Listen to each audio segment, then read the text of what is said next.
Hola amigos, gracias por estar sintonizando nuestro Amor en Acción, el primero de este año 2022. Les deseo a todos un año lleno de amor incondicional, que el amor inunda sus vidas y la de sus familias. Y hoy tengo el gran gusto y honor de presentarles a ustedes un invitado de lujo. Él es el doctor Jorge Carvajal, médico creador de la medicina sintergética y un hombre que, bueno, yo no sé, no lo puedo definir solamente como este médico de la medicina sintergética, porque es mucho más. Ustedes escuchan sus conferencias, sus disertaciones y se dan cuenta que es mucho más que eso, es un filósofo, es un poeta, es un hombre que está espiritualmente conectado con esa esencia que muchos buscamos y queremos lograr pues antes de nuestro paso final. Aquí estamos con el doctor Carvajal. ¿Cómo está, doctor Carvajal? Muy bien, afortunadamente. Muchas gracias. Yo estoy tan conectado como tú, como todos los humanos. Ahí estamos en el camino, vamos de la mano.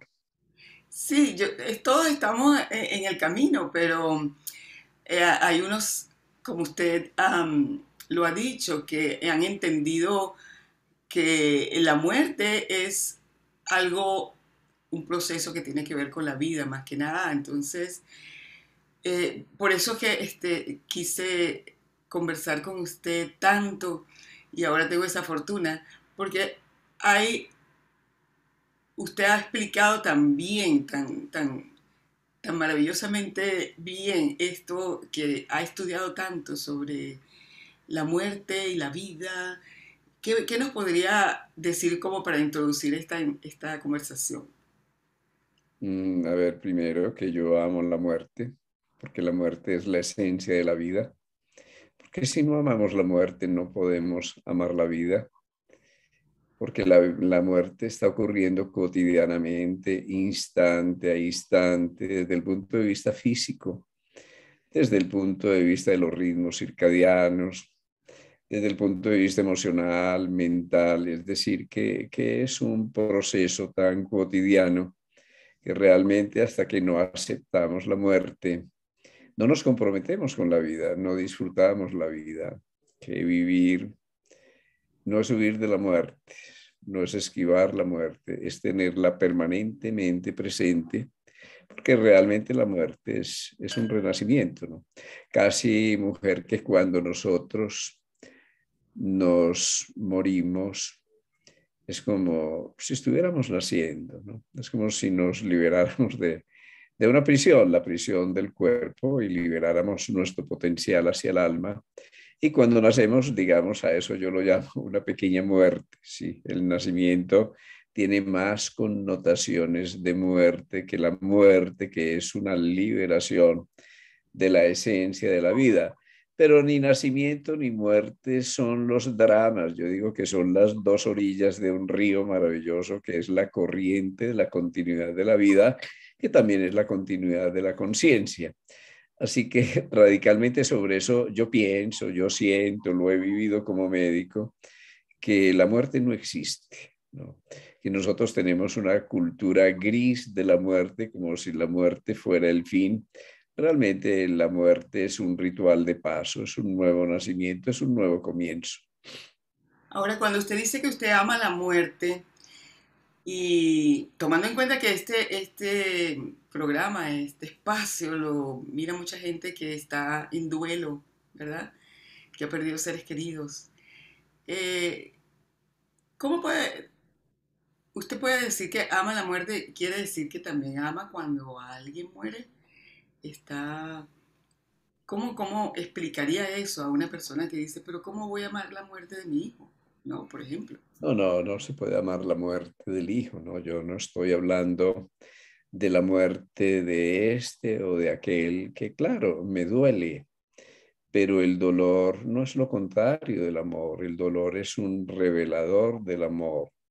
Primero y segundo, a través del dolor nos damos cuenta, no de lo que hemos perdido. Claro, yo pierdo el contacto, pierdo el cuerpo, pero el contacto profundo, el alma que somos, la esencia que no se muere, queda con nosotros, ¿sí?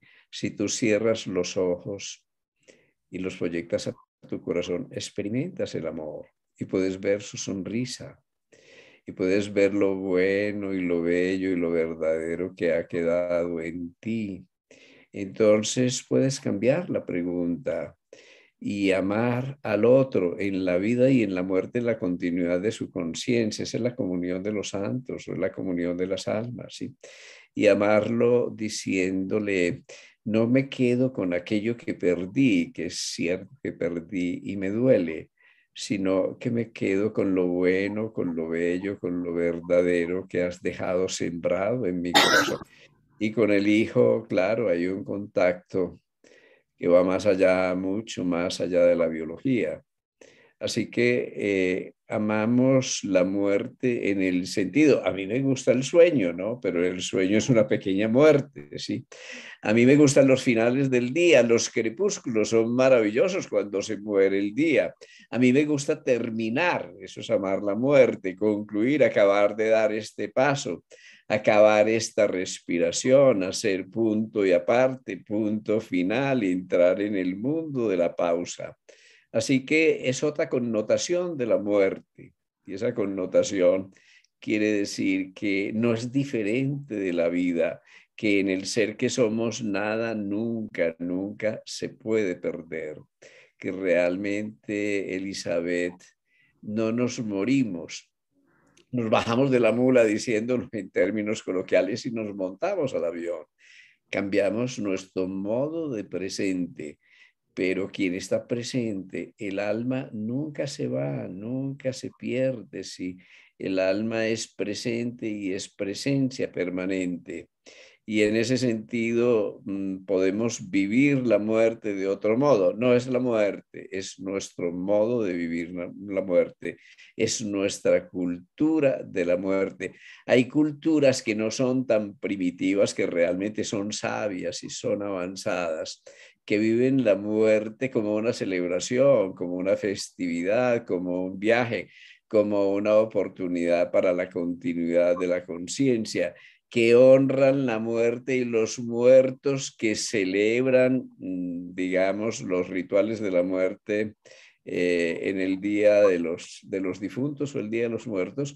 Son bellas celebraciones que a veces nosotros los vemos como festivales, pero realmente se trata es de la manifestación de una creencia muy profunda en la comunicación con quienes se van y en la continuidad de la vida. Usted ha dicho que, y en eso estamos absolutamente de acuerdo, que lo que sucede es que se ha confundido la vida con el cuerpo, ¿verdad?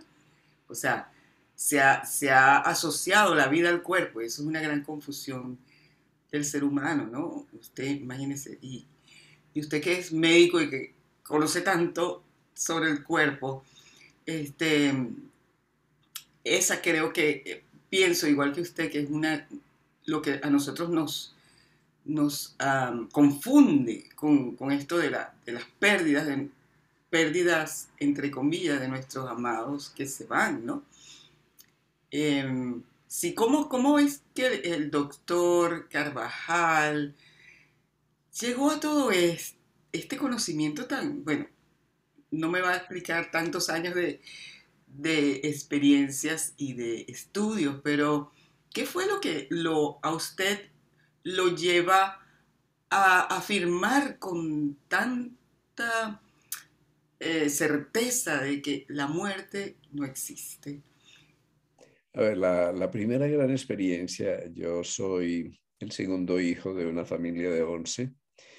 Vivimos en una casa humilde, relativamente estrecha, con mi abuela.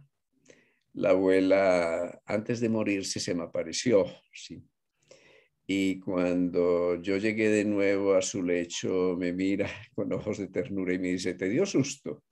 Es decir, ella era consciente de que había estado en otro lugar más allá de su lecho de muerte. Eso me cuestionó porque a mí realmente me dio susto, me asusté mucho, Era, tanto que ¿qué edad ya salí tenía? de la escuela así, salí de la escuela temprano y me devolví a ver si es que la abuela se había muerto o qué había pasado con la abuela. No, la abuela estaba ahí, pero me mira con terror y me dice, ¿te asustaste? Usted era Yo un niño, usted era un niño. tenía unos, calculo, unos 9, 10 añitos cuando se murió la abuela, sí. Wow. Luego la abuela se murió, pero nadie quería dormir en el cuarto donde había muerto la abuela. Y como eran muchos, pues éramos muchos, alguien tenía que dormir ahí. Pues yo me hice el valiente y me fui a dormir allí donde murió la abuela. Y yo vi una luz y sentí un ruidito y me metí debajo de las cobijas, pero muerto del susto. Y después de que estaba medio congelado, me asomé y ahí estaba la abuela sentada. Yo veía a la abuela sentada, la abuela se había muerto, sí. Pero a mí me pareció maravilloso porque yo estuve alrededor de 2 meses, 2 meses y medio, sintiendo esa presencia de la abuela, una presencia amorosa. Primero muerto de miedo, claro, estaba congelado el miedo. Luego me fui acostumbrando, después me fui sintiendo ese amor profundo, esa ternura de la abuela. No era la abuela física, era su forma, era su figura, eran sus facciones, pero una abuela luminosa que me acompañaba. Entonces, así, desde la vivencia, yo aprendí ya desde muy temprana edad que hay algo que continúa más allá de la vida. Y claro, después muy dolorosamente de acostumbrarme, yo no decía nada porque decía, este está loco, ¿no? Sí. Después de acostumbrarme a la presencia de la abuela, un día sentí el dolor de la pérdida. Fue un dolor más desgarrador que el dolor de su muerte física, cuando yo sentí que la abuela ya no me acompañaba. Entonces siempre pensé, ¿y quién fue la que me acompañó? ¿Quién era esa abuela? ¿Cuál es la abuela que se va? ¿Hacia dónde se va la abuela? Esa es la primera experiencia. La segunda, yo ya era médico, estaba en mi año rural en la selva, donde tuve muchas experiencias sobre otra forma de vivir la muerte a nivel cultural. Tuvimos un accidente muy grave, yo perdí la conciencia. Recuerdo que perdí la conciencia, fue un accidente automovilístico, caímos a un río y de pronto yo me veo por fuera del cuerpo, por encima del río del coche que estaba allí. Hice esa visión de la luz, ¿sí? De esa luz inefable en la que estás contenido y que tú no tienes, digamos, ningún apego por el cuerpo que está allá abajo y que puedes contemplar. Pero de pronto yo vi a algunos de mis compañeros y vi, sin conocerlos, vi dos hijitas de uno de quienes se habían accidentado, que estaba ahí inconsciente, e inmediatamente, como si fuera una descarga eléctrica, yo regresé al cuerpo. Recuerdo que rompí uno de los vidrios con mi frente, con la cabeza para poder salir porque el carro estaba cerrado, que lo saqué, yo era el más pequeñito y el más flacuchento de todos, que lo saqué a todos, les hice primeros auxilios. Afortunadamente pasó un carro de la policía, nos llevó a la policlínica y cuando llegaron a la policlínica yo era el más grave de todos. Sin embargo, yo siempre me pregunto, bueno, yo no tuve dolor, sí. Yo no sentía ni el cuerpo, pero era una fuerza extraordinaria, ¿no? ¿Quién realiza esa función? ¿Quién está viendo el cuerpo? ¿Quién experimenta la necesidad de regresar? A partir de esa experiencia, yo supe que no somos el cuerpo, que la vida va más allá del cuerpo, que hay un habitante interior en nosotros, que ese habitante no se muere, que ese habitante es quien sirve, que no nos vamos la víspera, que vinimos a servir, a dar el amor que somos, a dar lo mejor de nosotros y que un día también nos vamos a ir, pero que el alma, aquel que somos, no tiene el tiempo de nuestro cuerpo, que el alma es el presente permanente, que el alma conoce el pasado y el futuro, que el alma experimenta y aprende dentro de este cuerpo. Y a partir de eso es una cosa muy bella, porque es que se te acaba el afán en la vida, ¿sí? Se te acaba la necesidad de éxito, empiezas a ser feliz, a vivir de una manera más sencilla, más humilde, más clara. No tienes que competir, te conviertes en tu propia competencia y disfrutas de la vida, disfrutas del tiempo. Yo digo que nos convertimos en mejores cristianos o mejores ateos o mejores budistas o mejores seres humanos. En todo caso, mejores porque empezamos a ser lo que somos y se acaba una gran confusión, que es la confusión que los orientales llaman Maya, el espejismo y la ilusión, que es lo que nos conduce al sufrimiento, es decir, a tener una falsa identidad, a identificarnos con aquello que no somos y a llevar una existencia alejada del ser. Pero hay un día maravilloso en que tú sabes que puedes proyectar tu esencia, tu ser, a tu existencia. Entonces no vives para el debería ser, no vives para la programación o para la expectativa, sino que vives desde tu genuino ser, desde aquello que realmente eres. Así que por eso para mí la experiencia de la muerte es una transición. Llega un día en que ya no regresamos, pero a mí, más que hablar de la vida, más allá de la vida o de la muerte, me gusta hablar de la muerte en vida, es decir, de la muerte cotidiana, de la muerte permanente. Y esto ocurre desde el punto de vista de la física, es decir, que esto no está exento de ciencia. Esto ocurre desde el punto de vista de la biología, ocurre desde el punto de vista de la genética. Es decir, que desde la psicología también, desde la astronomía, es decir, que la muerte es una evidencia tan rotunda y tan permanente que para mí una clave mayor de vivir es familiarizarnos con la muerte. En ese sentido, amar la muerte, no amar la muerte como aquello que hemos concebido el fin de la vida, sino amar la muerte como un renacimiento, como un nuevo paso hacia el ser que somos. Y en ese sentido también, así como hay nacimiento, algunos hablan de murimiento. Para mí ese término no me gusta, parece feo, sí, nacimiento y murimiento, no, nacimiento y renacimiento, sí. En la vida hay renacimiento, no hay muerte. En la muerte hay un renacer. Pero esto está ocurriendo, Elizabeth, está ocurriendo desde el punto de vista de la física. Mira, yo te estoy mirando a ti, ¿sí? Pero es una ilusión, ¿sí? Tú eres real, eso es cierto.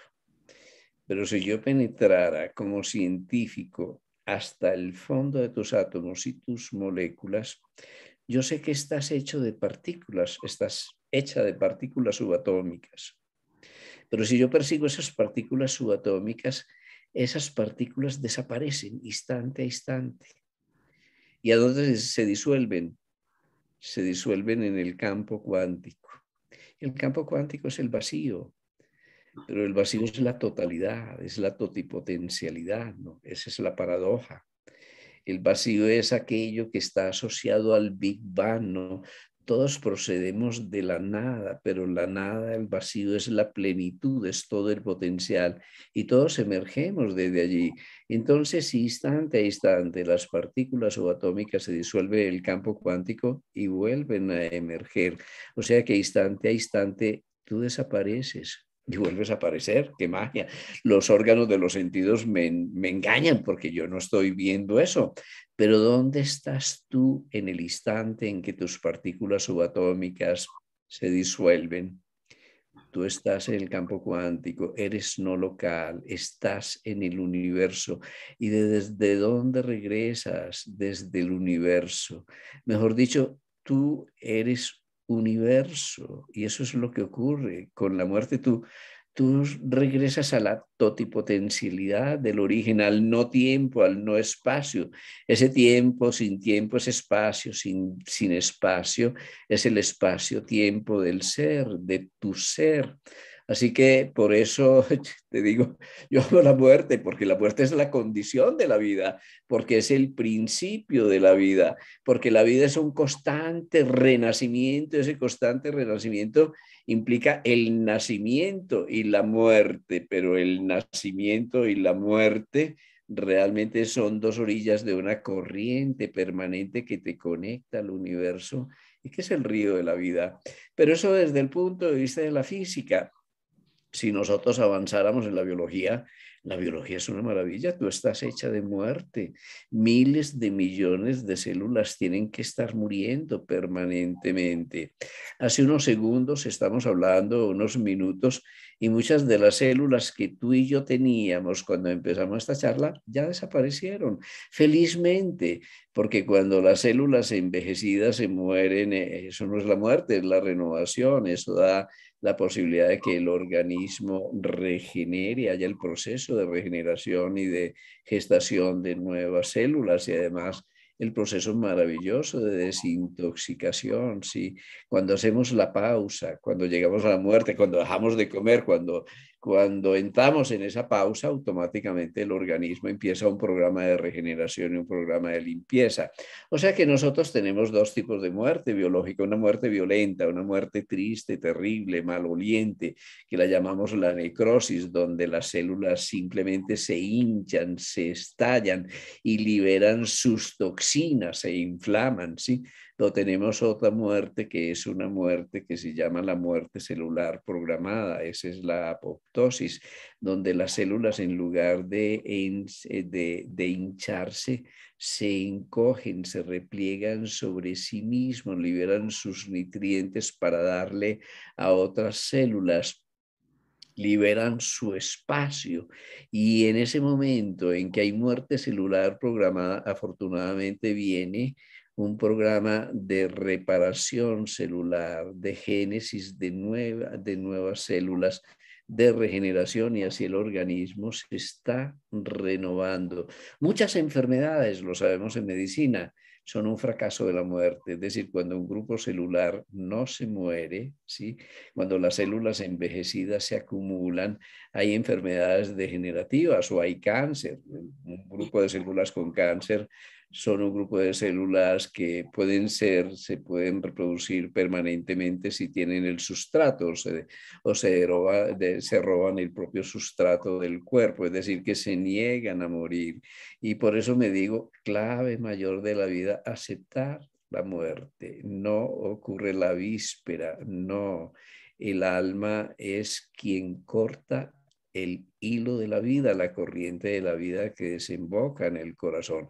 Eso sí, saber que nosotros podemos morir prematuramente y no tiene sentido, porque hay dos tipos de muerte. Para mí, el tipo de muerte que simplemente representa que ya se acabó el aceite del candil. Hemos llegado al final de nuestro potencial biológico, de la longitud de nuestros telómeros, de la división de nuestras células, pero existe otro tipo de muerte que es una muerte prematura, es la mayoría de las muertes.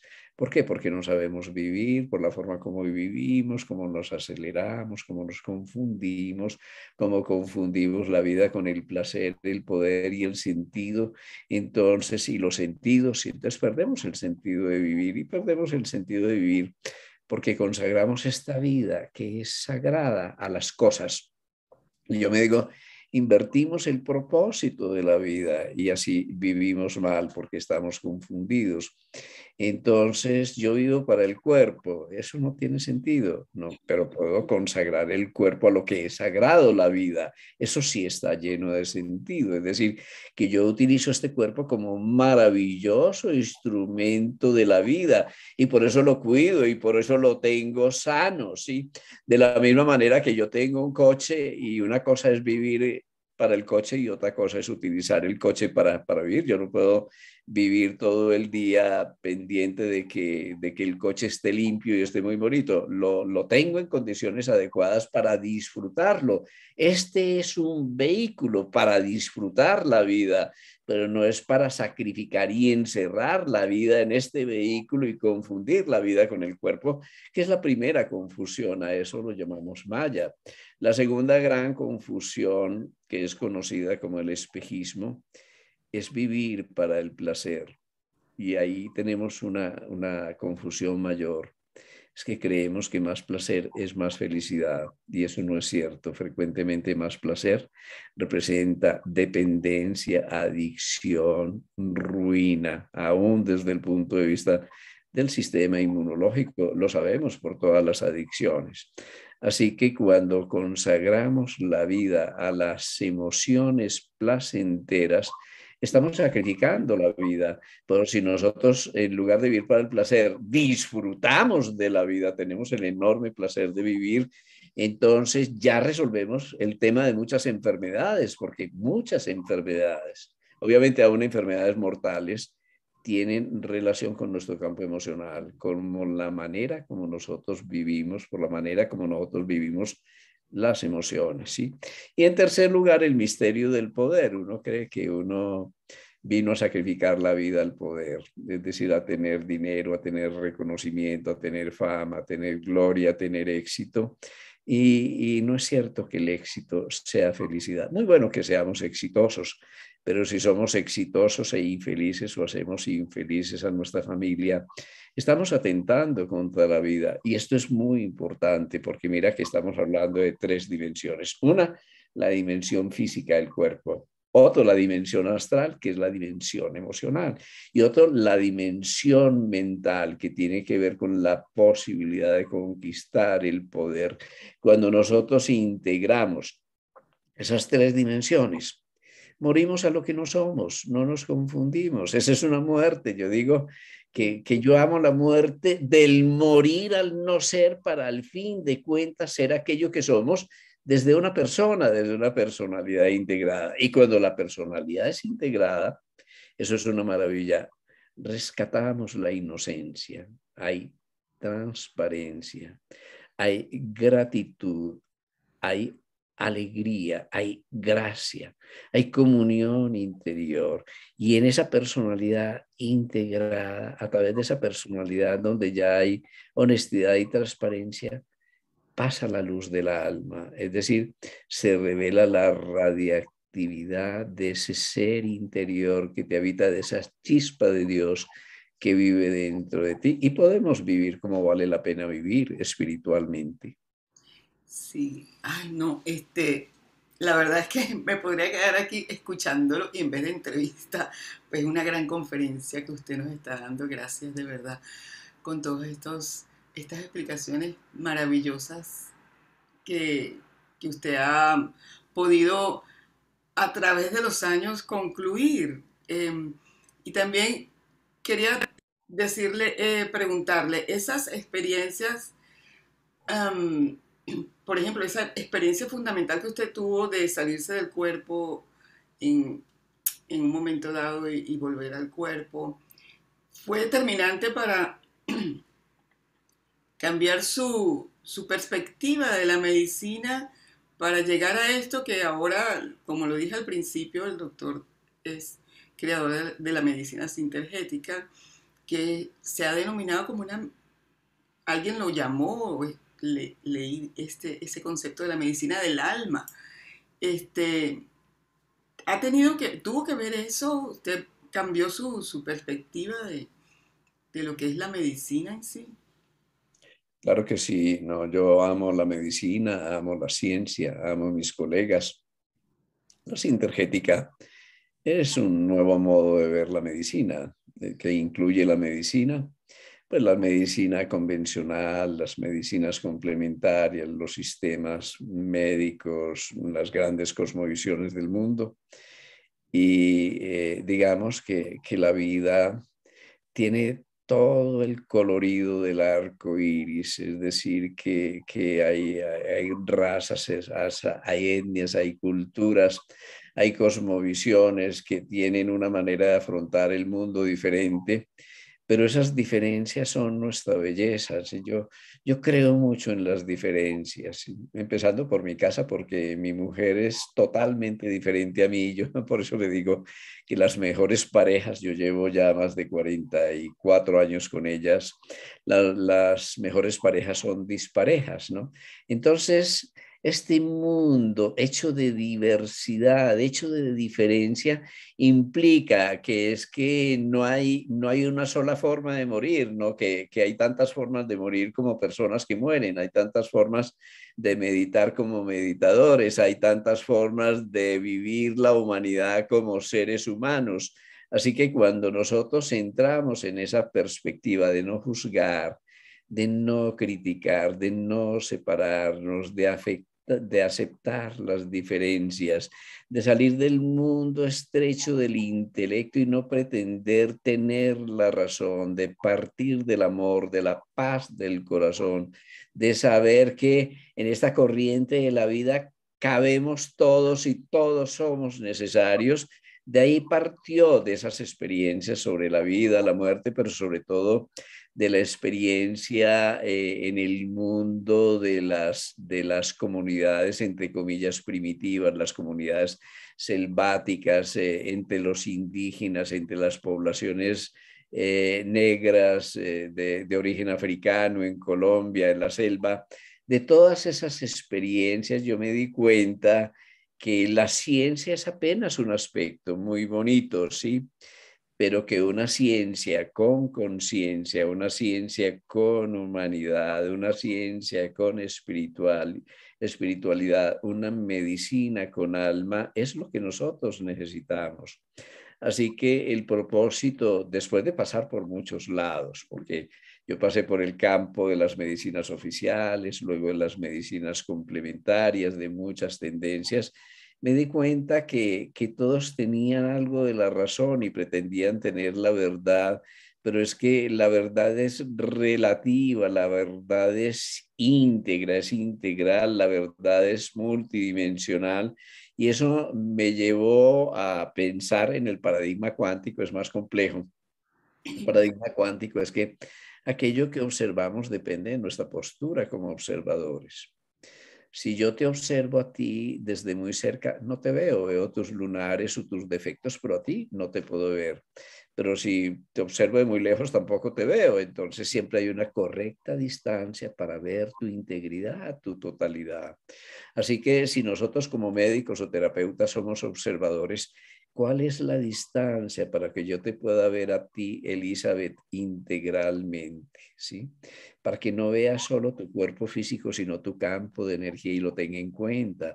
Para que no veas solamente tus moléculas y tus células, sino que tenga en cuenta las emociones en las cuales vives también y están afectando tu cuerpo físico, para no ver solamente el mundo de tus emociones, sino proyectarme al mundo de tus pensamientos, a cómo ves el mundo, porque así como ves el mundo lo estás viviendo, y para proyectarme aquello que tú eres en esencia, el alma que está evolucionando y que está generando. El alma es el aprendiz, una experiencia de aprendizaje a través de tu personalidad. Así que si yo te pudiera ver integralmente, si tuviera una postura del observador que pudiera ver un mundo multidimensional, no solo un fósil molecular, entonces estaría poniéndole humanidad y alma a la medicina, lo que no quiere decir que sea menos científica, no, porque a veces la gente cree que una cosa es humana o es científica, no, ser más humanos nos hace más científicos,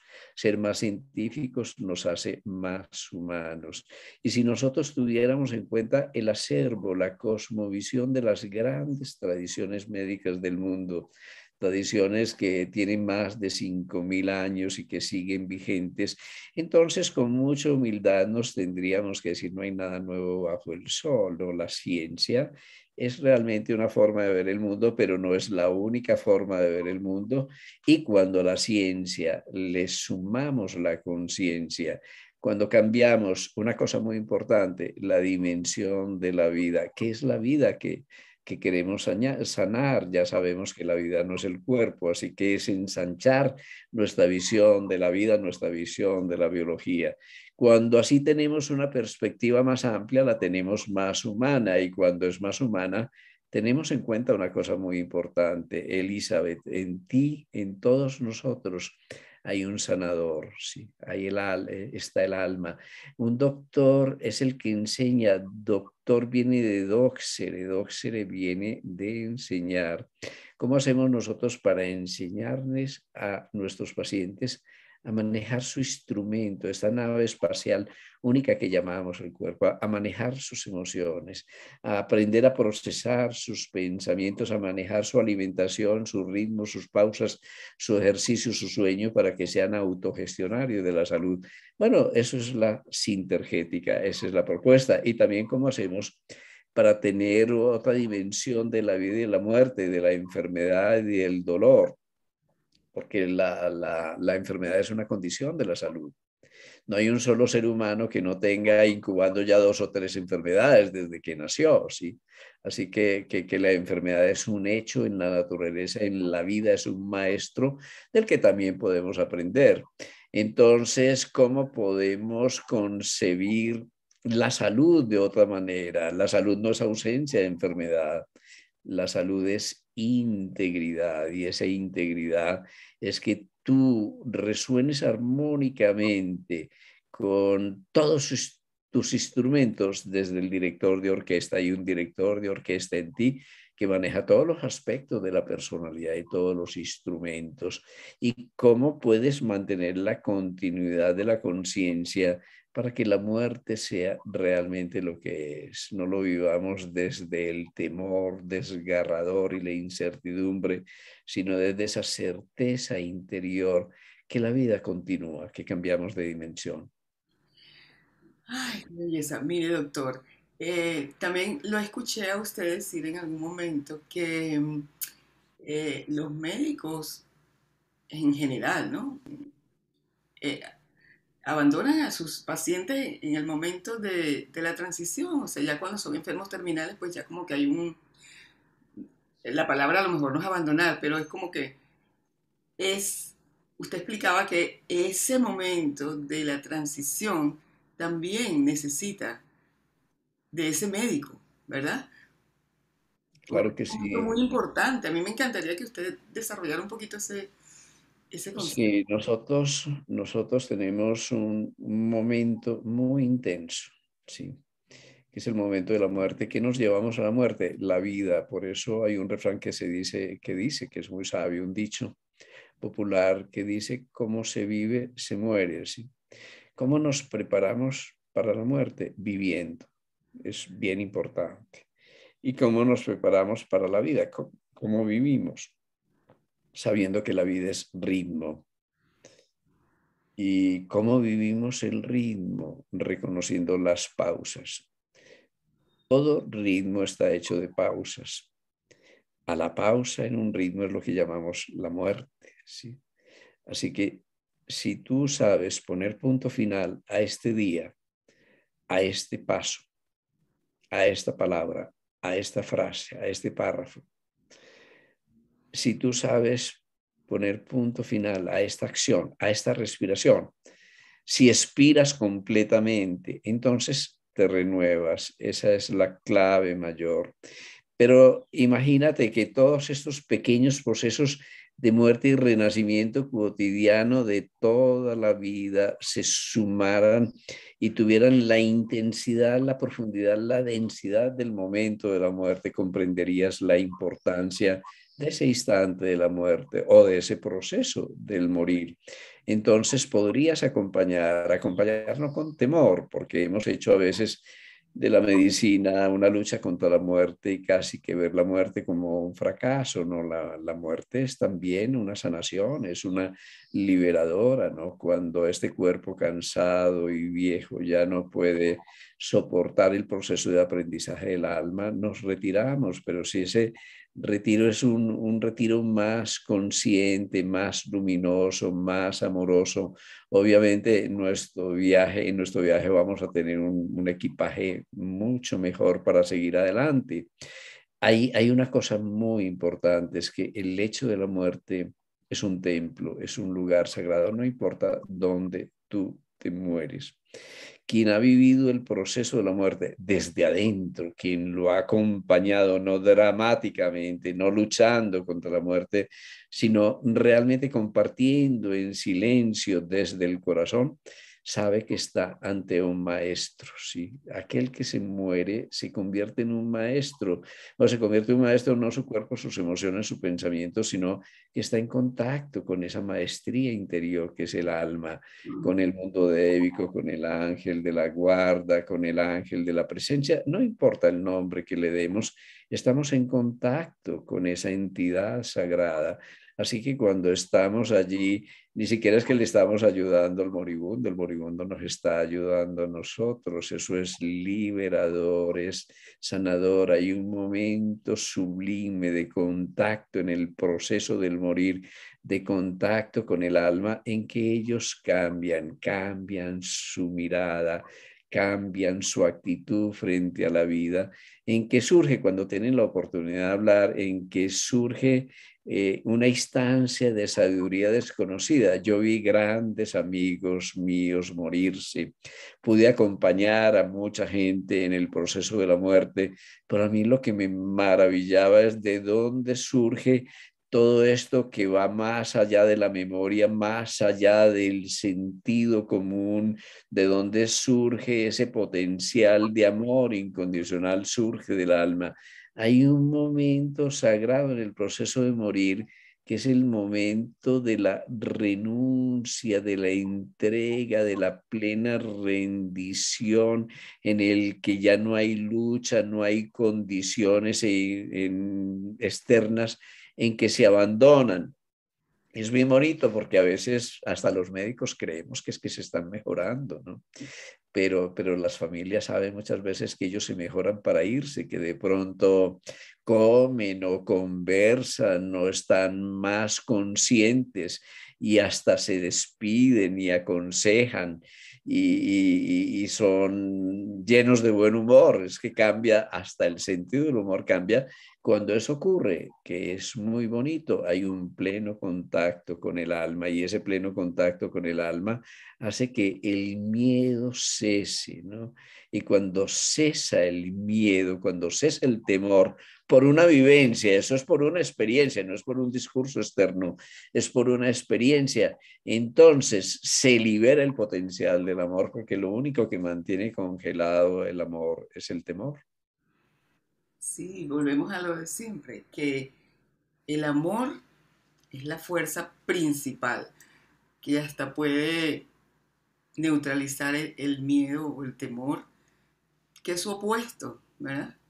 Este, y como siempre digo yo también, aquí todo se trata de el amor. No, no sé si usted coincide conmigo, pero yo pienso que la vida es un aprendizaje de amor. Vinimos a aprender a amar.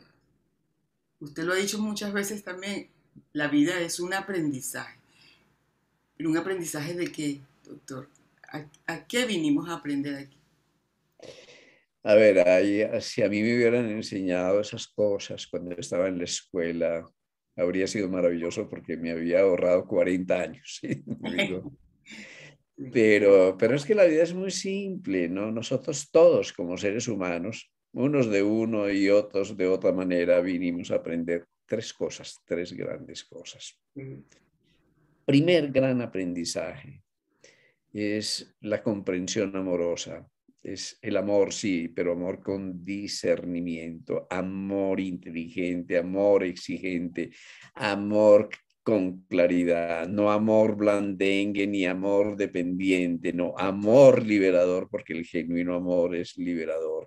Y esa es la clave de las correctas relaciones humanas. La escuela de la vida es una escuela de relaciones humanas y es en las relaciones humanas donde nosotros aprendemos la gran lección del amor, que está hecha esencialmente de desapego, porque cuando hay apego hay condicionamiento, hay enamoramiento, hay amor con condiciones. Hay un amor mercenario, pero no hay un verdadero amor. Así que es lo primero. Eso lo aprendemos dolorosamente, por eso el dolor no es negativo. Es que no convirtamos el dolor en sufrimiento, porque ese es el duelo que yo llamo el duelo negativo. El duelo es una cosa maravillosa, porque te está desnudando, está revelando tu vulnerabilidad, está desnudando también tu corazón, te está llegando te está proyectando hacia el centro, y cuando eres así humilde, sencillo, vulnerable y tienes el corazón abierto, realmente aprendes esa lección del amor. Pero mira que esa lección del amor es la lección del hijo pródigo. Vamos hacia afuera de ida como si nunca hubiera regreso, conquistando el mundo hasta que nos vemos desnudos y en harapos y tenemos nostalgia del hogar, del padre, del fuego, del corazón. Entonces regresamos a ese hogar, a nosotros, y desde ese hogar, desde ese fuego interior, se nos derrite el hielo. Realmente el temor no tiene existencia propia. El temor es simplemente la negación del amor, como la sombra no tiene existencia propia, sino que es la ausencia de la luz. Y cuando nosotros descubrimos el amor desde adentro, la coraza de hielo se derrite. Entonces se nos acaba el temor y viene ese genuino amor, la primera gran lección, que el amor es valiente, ¿sí? Es el amor te autoafirma, ¿sí? No te niega, te autoafirma. Y por eso yo digo, el verdadero amor es exigente y por ello es liberador. En segundo lugar, vinimos a aprender otra cosa muy bonita, y es a construir un templo. Si nosotros construimos a partir de nuestra persona, nuestra personalidad, cuando la embellecemos con nuestras virtudes, cuando servimos, cuando tenemos gratitud, cuando tenemos ternura, cuando tenemos sencillez, cuando tenemos humildad, cuando podemos proyectarnos a la solidaridad, cuando nosotros tenemos un sentimiento de buena voluntad, cuando eso está ocurriendo, estamos construyendo con nuestras acciones cotidianas un templo de sabiduría. Ese es el misterio del templo de Salomón o del Karana Sarira en términos sánscritos. Es el templo de sabiduría, y el templo de sabiduría se llama también en las tradiciones el cuerpo causal. El cuerpo causal es el vehículo de expresión del alma. Eso tú no lo traes, lo vienes a construir y a embellecer con las mejores obras de tu vida cotidiana. ¿Esto qué quiere decir? Que nada se pierde, ni esta sonrisa, ni este abrazo, ni esta mirada, ni esta oración, ni este pensamiento con buenas intenciones hacia el otro, ni este servicio impersonal. Nada de eso se pierde, porque en el ser que somos, nada de eso se puede perder. Esos son como ladrillos del templo de la sabiduría sacadas de la cantera de la vida cotidiana, y lo vamos construyendo. Es algo muy sutil, pues lo estamos construyendo con nuestra vida. Y en tercer lugar, vinimos a construir un puente. Ese puente es conocido en sánscrito como el Antakarana. Es un puente de luz entre el cielo y la tierra, ¿sí? Y ese puente de luz tiene que ver con el contacto, que eso es un misterio, pues el contacto directo con el Espíritu Santo, con Brahma, con la inteligencia espiritual. Cuando tú haces ese contacto a través de la consagración a una causa, para dar la nota que viniste a dar en la vida, cuando desarrollas esa maestría de la vida, entonces algo maravilloso, un regalo, vienen los dones del Espíritu. Y eso es real. El don de la palabra, el don de consejo, el don de sanación, el don de ciencia. Todo ello es un producto de que tú te has convertido en una antena, en lo que eres una antena entre el cielo y la tierra, un puente entre el cuarto reino de la naturaleza, que es el reino humano, y el quinto reino, que es el reino del alma. Por eso hablamos tanto de la quinta esencia. La quinta esencia es el alma. Ay, doctor, ¿cómo hago para no quedarme aquí con usted 3 horas? Ya el tiempo se nos acabó. Bueno, si no, se nos acabó el tiempo, hay que Cosa terminar. tan hermosa. De verdad, gracias por este regalo. Un regalo no para mí, para todo el que lo va a escuchar, y ojalá que lo escuche mucha gente. Como siempre, sus disertaciones son tan tan amorosas, tan sencillas, tan directas. Le agradezco mucho, doctor. Con mucho cariño, mujer, con mucho amor. Recordemos solamente una cosa. Tenemos un derecho sagrado a ser felices, ¿sí? Viviendo, muriendo, cocinando, durmiendo, actuando, escuchando. De todas maneras, danza la vida, canta la vida, sé feliz, porque ese es tu derecho más sagrado. Y cuando tú eres feliz, el alma se está expresando a través de ti. Cuando eres feliz, puedes llevar una vida inspirada. Cuando eres feliz, das tu nota, la nota sagrada del alma. A eso vinimos y cuando eres feliz, vas a vivir la muerte de otra manera, porque has comprendido que no has aplazado tu vida para otra vida, sino que has vivido intensamente la vida, has reencantado la vida. Reencantemos la vida, es lo que necesitamos todos. Qué belleza, doctor. Bendiciones, gracias. A ti, mujer, a ti. Disfruta de todas mis entrevistas de la serie Amor en Acción aquí en mi canal de YouTube, donde puedes suscribirte y activar las notificaciones. Visita mis redes sociales en los links que comparto aquí, donde hay contenido que seguramente serán de tu interés. Y si quieres saber más sobre mí y mis aprendizajes, busca en Amazon mi libro Amar más allá de la vida, carta a mi hijo, quien murió para enseñarme a vivir.